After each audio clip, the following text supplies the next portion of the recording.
Previously on Our Curious Georgia. And the town was alive, the whole country was alive. In today's video, I'm actually going to take you out in the streets. Very first apartment we ever rented here in Da Nang, which is a 1-bedroom. That would probably be the only complaint that we have. This is a typical Vietnamese subdivision. It too has a very open concept with a nice skylight. Good morning, we just arrived to a spot called Euro Village, and maybe it's helped your potential move out here to the city or to the country.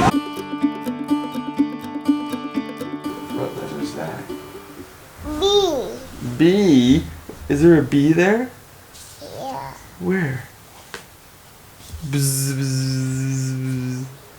Yeah. Oh, did a bee sting you? No. Really? You didn't get stung by a bee? Yeah. Yeah, where? In In sand. the sand? Where on your body? Right on your foot. You stepped on it, didn't you? Yeah. Yeah. Like that ball. Like the bull, right? Like Ferdinand. Baby goat. Baby goat. Bah. Bah, that's right. I'm walking Is he walking? Where is he going? to see his babies and his mama and his babies. His mummy and his babies. Good, that's a nice goat. Sadie.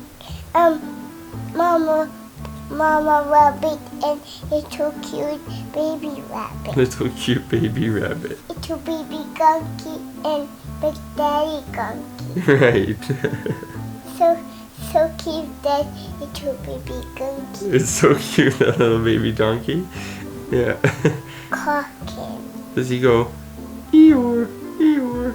Eeyore, Eeyore. Eeyore, Eeyore. Can you do a Big Daddy Eeyore? Yeah. Eeyore, Eeyore. And do a little baby Eeyore.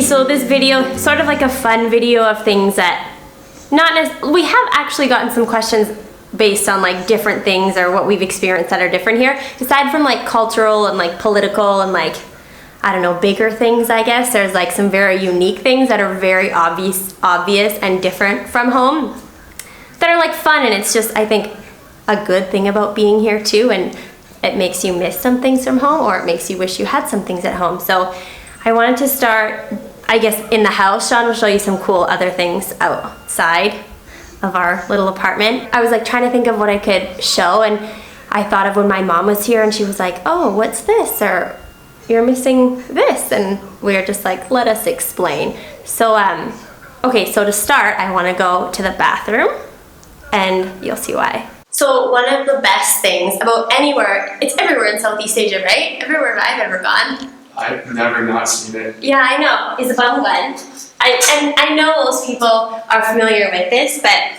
this is for your butt. You spray it after you've done going to the bathroom. Let me show you. Feeling fresh? That's a lot of pressure. That's a lot of pressure. That's the key with these things. You need the pressure though. So do you use this? No. Once in a while I do. Not many females seem to like them. No, you know what? Weird. I really, really like them. Like, it's sweet. You feel like refreshed after, but like, your pants are completely soaked, and Sean doesn't care. Half the time he looks like he's peed himself from the back. Okay, what's another thing about a bathroom? Oh yeah, okay, so at home, every single house has a bathtub, right? Which is like my favorite thing in the world. But I don't know the stats. I would say like 90% of places don't have a bathtub here. But that could be wrong because I haven't seen a lot of houses here. And I feel like bathtubs would be a house thing. But anyways, a lot of like apartments and even rentals that we look at only have a shower. And again, some have bathtubs, but for the most part, all the ones that we've seemed to come across have, I think it's an apartment thing. Oh yeah, and oftentimes here there's like the bathroom and like it's all one. There isn't even a glass walls, so you're like showering, there's like water getting all over the toilet and everything. It's, I don't know, it's just like, It's an all-in-one episode. yeah. Again, like not wildly crazy, but when we got here, we were sort of shocked. I think because we have a kid and we like, I don't know, she's thrown a few things out of here, but our windows, and none of the ones I've seen, have screens on them. Like, isn't that so weird? Yeah, like safety. Yeah, I could literally, like, I mean, she couldn't just fall out of here. She's never standing there, but like, even with a screen, she could, but it's just so weird. There's no screens on any windows, which maybe that's just like a North American thing. So this is like our weird thing that we were like blown away with. There's no stoves in the kitchen or ovens in the kitchen, which is like the most annoying thing about here, I think. But, and I know you can buy them, like you can buy like large ovens, like, but we just never have. I think it's because we were always just like, well, we don't know how long we're gonna stay. We don't know. So like to buy this like big thing, which we're full of regret now, knowing we'd be here for well over a year, we should have bought it a long time ago. Anyways, there's no ovens here, which is like something we use 4 times a day at home. But every single place comes with a rice cooker. And probably the most important thing here. Yeah. There's no dryers here. There's a washer always, but no dryer, which I guess that's like my 3rd biggest pet peeve here. Yeah, you hang dry everything, which means after like 2 months, all your clothes are very, very smelly.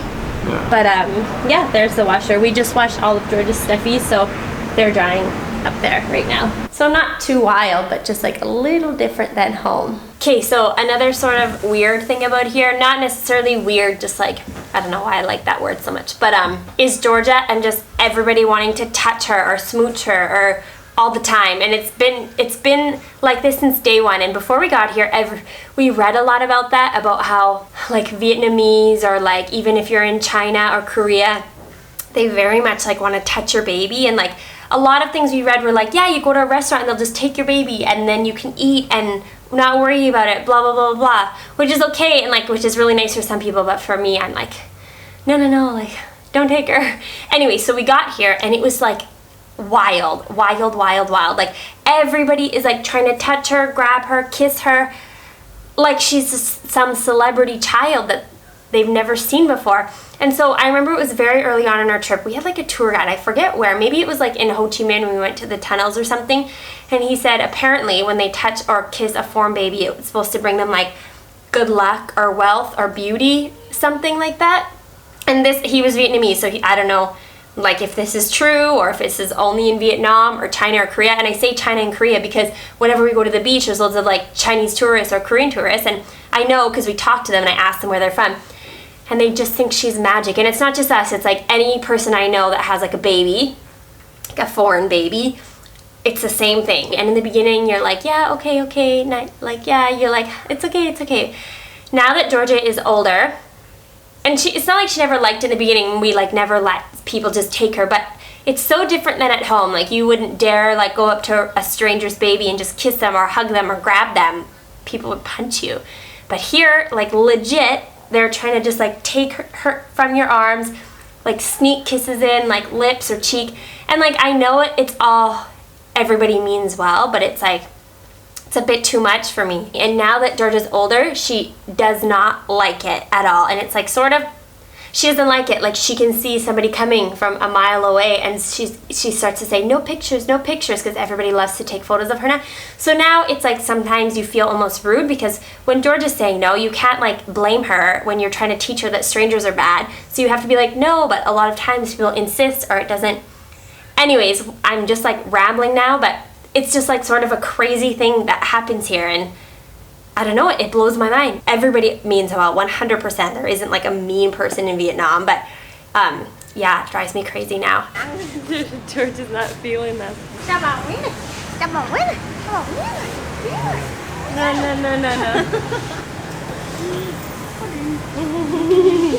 Okay, good. Where do you want to get from here? So we just stopped over the side of the road. I told Chris I need to get some gas, like I'm literally on fumes. But I wanted to show you guys not your typical gas station, which they have here. But this is like a little, I don't know, individual pump, I guess. You see them scattered throughout the cities. I think it's the same grade. Other people say it's lower grade. It's usually a little bit more expensive. Per liter here is 22,000. We're at a gas station and it's around 18. So almost the same, but so that's it. They just kind of pump it up and then they put into your bike here. So to fill up this bike right now cost me 44,000. Some unique differences of Vietnam. So another really unique thing you can't get away from is street food in Vietnam. So I'm like 2 seconds away from our house right now and we've got fruit ladies galore. We haven't even gone to the market. If you need to get fruit, you walk 2 seconds, you got mango, coconuts, durian, not durian, no one needs durian, pineapple, strawberries, rambutan, everything. And this is 1, 2, 3, I'll show you.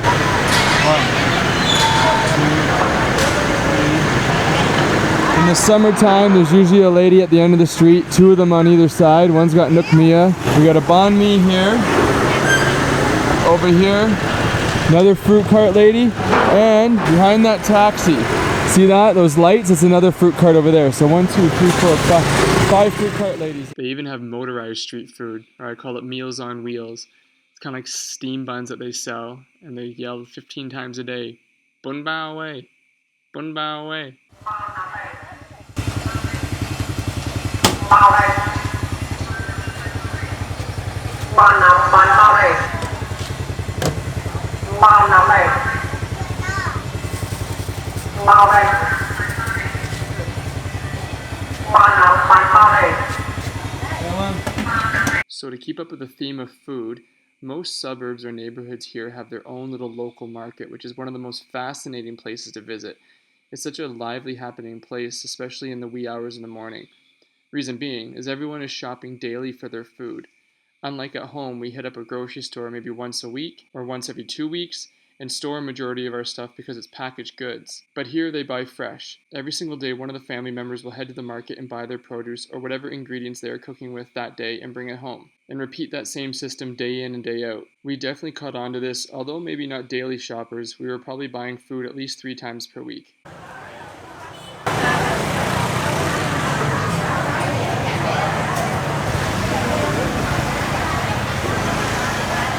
So I'm sitting here right now about to take you guys into what I like to call the chaos, the traffic. It's another world here. I don't even know how to describe it. Someone asked me recently, they're like, describe what it's like here. How does it work? Is it that dangerous? Yeah, it's nuts. It's erratic, it's crazy, it's chaotic, it's grab any adjective you want and throw it at it, it works. There's a reason why Jazz doesn't drive here. There's a reason why we don't bring Georgia on the bike with us. The difference is there's no courtesy, there's no yielding, there's no observation. It's just kind of, I'm here first, get out of my way, you better not be here. And you just have to, my aggression in my driving has gone up, not my attitude, but my style of driving. It's not so much, you know, how we are at home, kind of a right of way, here you go, thank you, sir. Some of us are anyway. But this here is just kind of, yeah, free for all. So I'm gonna show you a couple intersections here.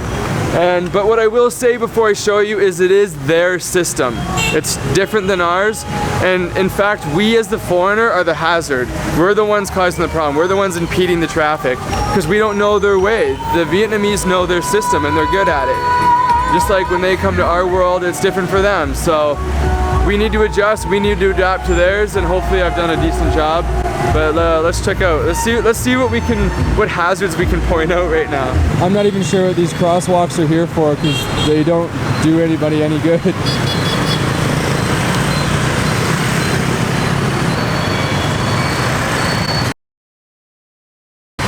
at that. That's not uncommon, driving on the sidewalk. Apparently the rule of thumb here for parking outside buildings is that, say you're going into this building, you park out front of this building. Because now this building is responsible or partly responsible for your bike. Because not a lot of people have insurance on their bikes. So I'm told, okay, this is how it was explained to me. So if something happens, I'm inside here and my bike gets stolen, either they pay full or half, or we split the insurance on this or the cost of it. I can't park my bike here and go across the street to somewhere else. There's usually security somewhere and they'll stop me. They'll say, hey, excuse me, move the bike. So you got like a designated area to park, and there's no street parking. Nobody parks on the road here unless you're a car. The odd bike will, but it's mainly on the sidewalk. Free parking everywhere. So the next thing I want to show you guys is it's notorious for Southeast Asia. It's really, really cool part of the culture, especially in warm weather, is like the open air effect of the restaurants. On the beach, on the street, there's street side, right there you sit basically by the curb on the road, and everybody sits in little plastic chairs. They almost think they'd be in a classroom for kids.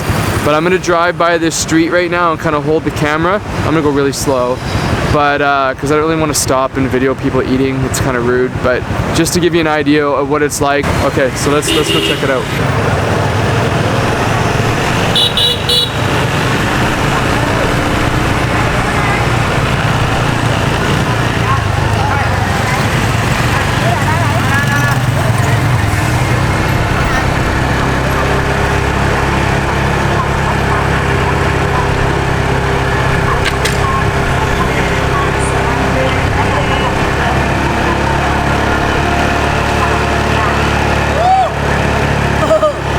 So the next one, which again I've seen practice in many Asian countries, as it is an old tradition in homes and especially places of worship, is removing your shoes before you enter. In Canada, we will still enter the home and kick our shoes or boots off in the front doorway. But here, it's customary to leave the shoes outside of the home and either walk around barefoot or slip into what I call indoor shoes. It was believed too that it's good health to walk barefoot, sort of a more primal feel, practiced since the beginning of time. When confined in shoes all day, your feet do not have the chance to breathe, stretch, and feel, but being barefoot allows your pressure points to be stimulated. One of the finer things we love about living here is being barefoot 99% of the time. In fact, I don't think either of us have worn shoes in over a year. Flip-flops don't count. So that's it. Some fun, interesting differences you can find in Vietnam. There are so many more, from tipping culture to bartering to construction regulations, but you can experience all that for yourselves when you get here. See you next week.